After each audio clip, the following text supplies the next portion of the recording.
बहुत बहुत स्वागत सभी लोगों का। आज पार्ट 3 में बिना किसी विलंब के स्टार्ट करते हैं। जैसे पार्ट 2 में हम लोगों ने लास्ट वाला टॉपिक कंसीडर किया था कि आपका कूलाम बल का वेक्टर फॉर्म देखी थी कि वेक्टर रूप में कूलाम बल किस तरीके से लिखा जाता है। आज देखेंगे कि आज के जो नया पॉइंट है उसमें देखेंगे कि गुरुत्वाकर्षण बल और कूलाम बल में क्या क्या समानताएँ थी। ठीक है, तो इसके लिए हम लोग एक टेबल टाइप बना लीजिए। तो उसमें आप पहले वैद्युत बल की बात करें तो इसे एफ ही लिख लें। ठीक है, उधर गुरुत्वाकर्षण बल की बात कर रहे हैं तो ये एफ जी गुरुत्वाकर्षण बल। ठीक है, what is the difference between them. तो पहली बात तो अगर वैद्युत बल के बारे में अगर हम लोग कहें तो ये आपका आकर्षण और प्रतिकर्षण दोनों तरह का हो सकता है। ठीक है, आकर्षण का भी हो सकता है और प्रतिकर्षण का, मतलब अट्रैक्टिव भी हो सकता है और रिपल्सिव भी हो सकता है। जबकि अगर एफ जी की बात करें तो ये केवल कैसा होगा, आकर्षणात्मक ही हो सकता है।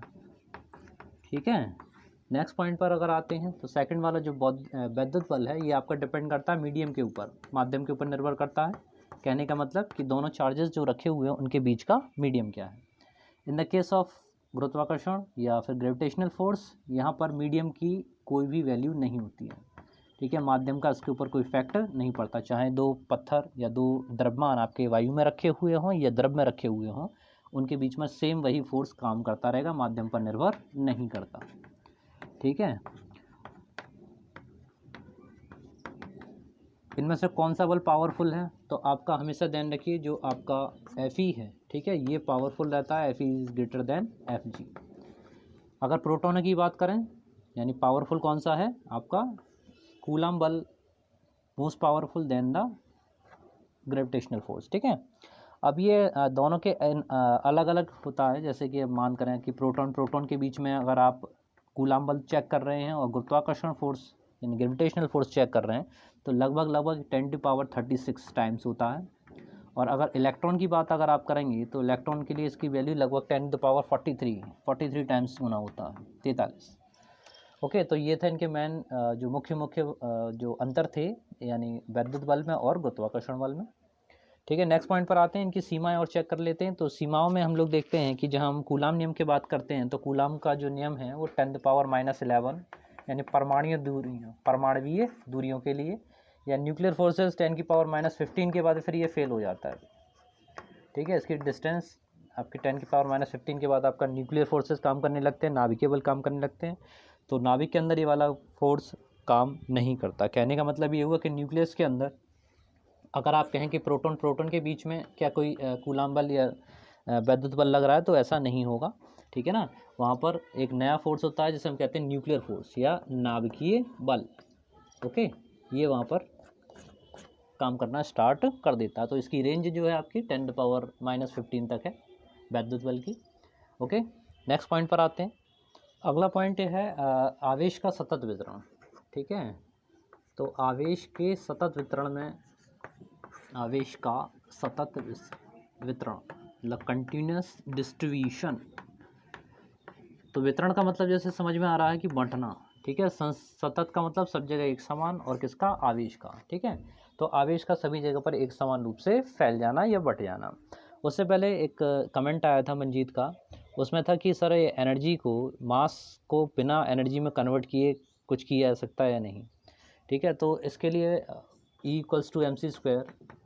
ठीक है, जग जाहिर आपका फॉर्मूला है कि यहाँ से हम द्रव्यमान को एनर्जी में कन्वर्ट कर सकते हैं।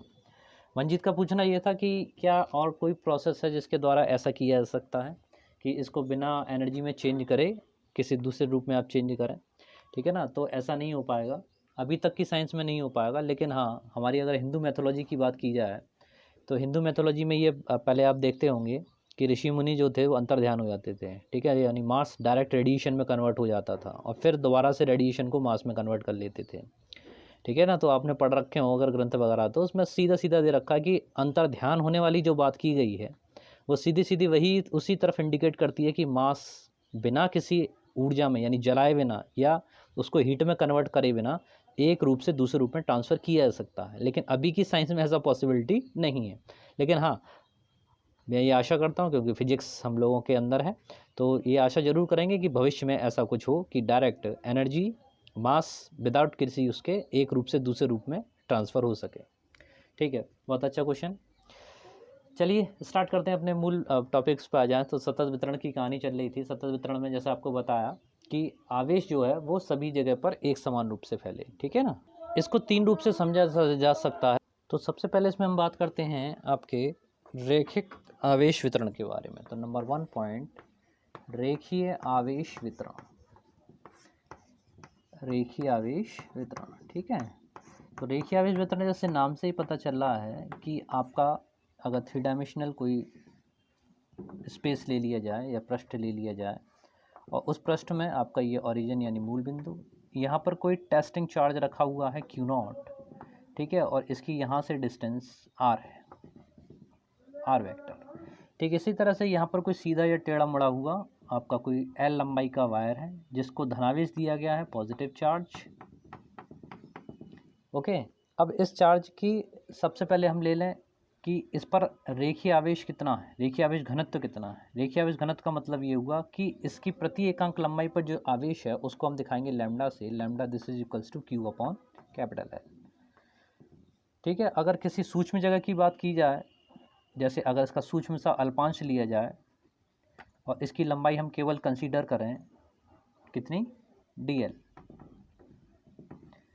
तो इस dl लंबाई के कारण पर जो आवेश होगा वो कितना होगा भाई। छोटे से लंबाई की बात कर रहे हैं, पूरी लंबाई पर चार्ज है आपका Q, ठीक है। dl लंबाई पर जो बात करेंगे इतना चार्ज आ जाएगा आपका dq। तो इस dq चार्ज के कारण इस पर कितना फोर्स लगेगा, क्योंकि हमारा टेस्टिंग चार्ज है Q0। तो यहाँ से यहाँ तक की जो डिस्टेंस है उसको हम दिखा देते हैं r डैश फैक्टर से, r1 ले लीजिए।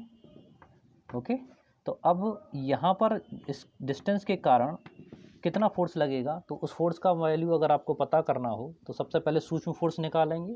तो ये वैल्यू किसके बराबर होगी, आपकी dF vector, this is equals to 1/4 pi epsilon naught, ठीक है। ये मान के चल रहे हैं कि आपका ये निर्वात में स्थित है। तो इसके बाद में आपका आएगा Q नॉट आपका ये चार्ज, और किस चार्ज के कारण है, dQ के कारण है, तो यहाँ पर dQ लिखेंगे अपॉन इसकी डिस्टेंस कितनी है। तो डिस्टेंस का मतलब यहाँ से यहाँ तक की डिस्टेंस, तो आपको इसमें से इसका वैल्यू पता करनी पड़ेगी, और ये वैल्यू बराबर किसके होगी, r vector minus r1 vector के। तो जैसे आपने इसका वेक्टर फॉर्म में देखा था, वेक्टर फॉर्म में जैसे हम इसको लिखते हैं तो नीचे RQ the mod of r vector minus r1 vector, ठीक है, और इसका आउट ऑफ आप लगाएंगे Q, और यहाँ पर r vector minus r1 vector, ठीक है। तो ये वाली जो समीकरण रिप्रेजेंट करेगी, ये समीकरण दिखा रही है कि इस सूक्ष्म वायर के कारण, छोटे से अल्पांश के कारण इस पर कितना फोर्स लग रहा है। अगर आपको पूरे की वैल्यू निकालनी हो तो इसको आपको पूरा इंटीग्रल करना पड़ेगा इसकी पूरी लेंथ के लिए 0 to L, ठीक है, और इस पूरे को आप मल्टीप्लाई कर सकते हैं, dQ की यहाँ पर वैल्यू लगा देंगे लैम्डा इंटू L, ठीक है। तो यहाँ पर आगे आप वैल्यू प्लेस कर दीजिए। जब dQ के वैल्यू आप लगाएंगे तो ये वैल्यू किसके बराबर आएगी, लैम्डा इंटू dl के बराबर आएगी। तो अगले वाले स्टेप में हम dQ की वैल्यू प्लेस करेंगे, dQ this is equals to lambda into dl। Okay, तो यहाँ पर टोटल फोर्स लिखिएगा, संपूर्ण रैखिक आवेश के कारण Q0 पर बल, तो स्पेस कर दिए ऊपर। तो संपूर्ण रेखीय आवेश निकालने के लिए आपको F पूरा F निकालना है, समझ में आ रहा है ना। ये पूरी जिसकी लंबाई कैपिटल L है उसके कारण हम इस Q0 पर फोर्स पता कर रहे हैं। ये जो इक्वेशन आई ये केवल इतने भाग के कारण है, इतने भाग पर जो आवेश आपका उपस्थित है यानी dQ, उसके कारण कितना बल लग रहा है। अब संपूर्ण चालक तार पर जो आपका Q चार्ज है उसके कारण, इस पूरे चालक तार के कारण Q0 पर जो फोर्स है उसका पता करने के लिए, जैसे मैंने कहा कि आपको करना पड़ेगा इसका इंटीग्रल 0 to L, ठीक है। ये आ जाएगा आपका dF के बराबर, और अब केवल आपको मान भर लगाना है, ठीक है। तो 1/4 पाई एप्सिलॉन नॉट लगाएंगे, एप्सिलॉन नॉट Q0 आपका बाहर ले लीजिए, कांस्टेंट है, और अंदर जो आएगा आपका ये आ जाएगी लेंथ यानी L, और जब आप वैल्यू लगा देंगे तो लैम्डा इसके अंदर, उसके साथ में dl, और अंदर r vector minus r1 vector, और अपॉन में r vector mod of r1 r minus r1 vector का होल क्यूब, ठीक है। तो ये जो आपने देखा ये आया है केवल किसके लिए, रेखीय आवेश घनत्व के लिए।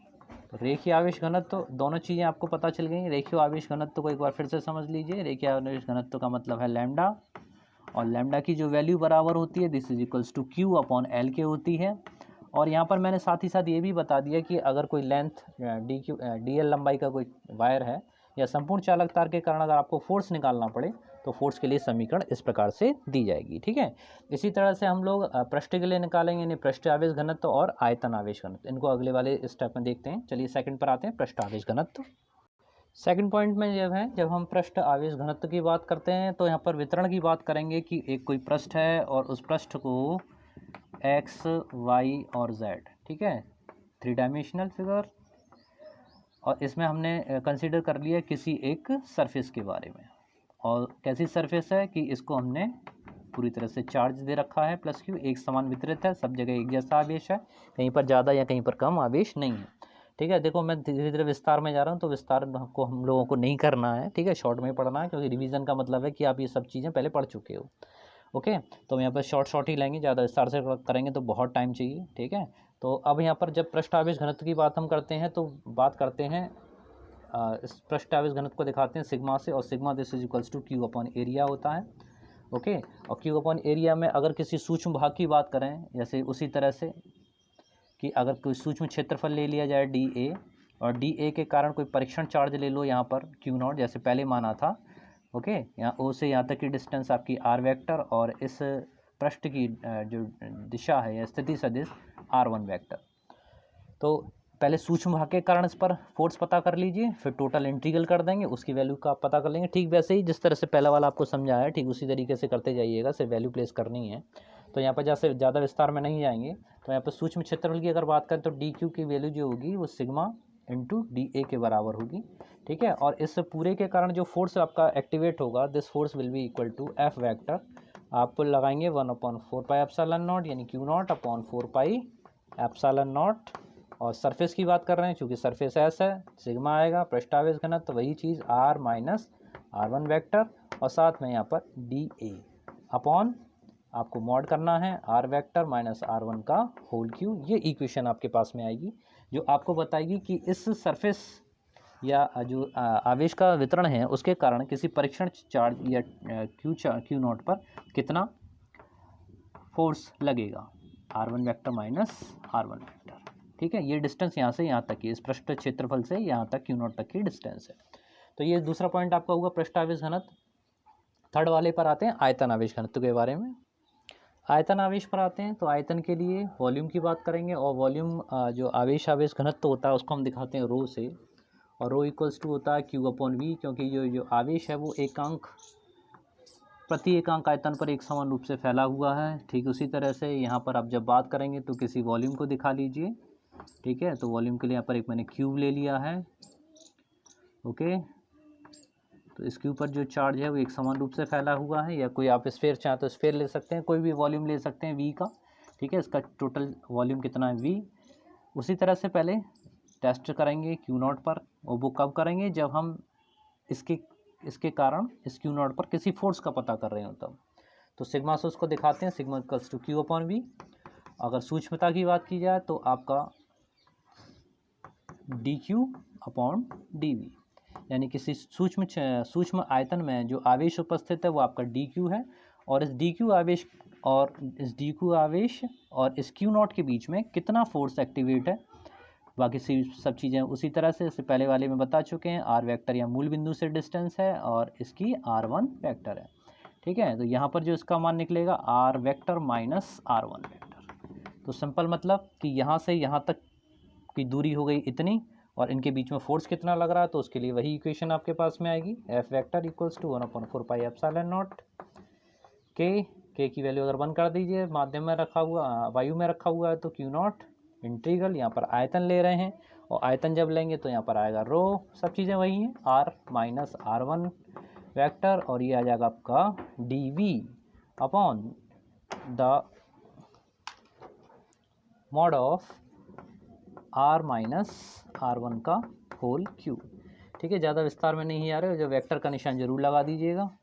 तो इस प्रकार ये तीनों ही वितरण आपने देख लिए। रेखीय आवेश घनत्व जिसके हम कह रहे थे लैम्डा की वैल्यू क्यू अपॉन एल, ठीक है। उसके बाद आपने देखा पृष्ठ आवेश घनत्व तो sigma this is equals to Q upon A, और अब आपने देखा आपका rho this is equals to Q upon, यहाँ लिख लेते हैं the rho this is equals to Q upon V. ठीक है। इनकी यूनिट्स अगर देखें तो मात्रक देख लीजिएगा, ये है आपका कूलाम प्रति मीटर। ओके, सिग्मा की बात करें तो कूलाम प्रति मीटर का स्क्वायर, और अगर रो की बात करें तो कूलाम प्रति मीटर का क्यूब। क्यों किया गया? लंबाई का मात्रक मीटर होता है, एरिया का मीटर स्क्वायर है, और आयतन जो है आपका वी तो इसका क्यू। ठीक है। अगर डायमेंशंस की बात करें तो क्यू का आपका आई टी हो जाएगा, आई का एम्पियर यानी ए टाइम का टी, और एल है तो L minus one, A T L minus one.